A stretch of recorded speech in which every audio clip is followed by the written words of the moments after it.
Now, when you jumped into wrestling, did you have a shoot job or did you leave the shoot job behind? I left the shoot job behind. So you're in it with both feet, no fucking safety net. If you fail, you're broke. That's it. Dude, scary. Yeah. And it would get scarier because I would wind up breaking my arm in Louisiana, and I was off for 8 months. Was this before you went to Vancouver? It, no, this was after I went to Vancouver. So what happened there? How'd you break your arm? I was wrestling Ernie Ladd, and somehow we broke it. So there's not exactly like any unemployment pay or anything that you can collect when it comes to pro wrestling. You're an independent contractor just coming into the territory on handshake arrangements. How did you take care of yourself with a broken arm for 8 months? I went back to Texas and worked on a dairy farm. No shit. Yeah. And that whole time, I'm sure you're just itching to get back into a wrestling ring.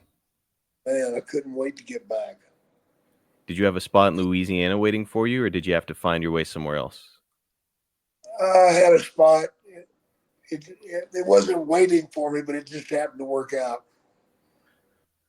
Did you know early on when you started that becoming a wrestler meant that you were going to be living a life out of essentially a suitcase? Yeah, I saw that. I'd seen that from my father. Mm-hmm. So I knew that. So he was never home. So you were like, okay, if I'm going to do this, I'm going to be gone all the time. But one little known fact, which I'm not sure if our listeners are aware of, was that you were also married right out of high school in 1974.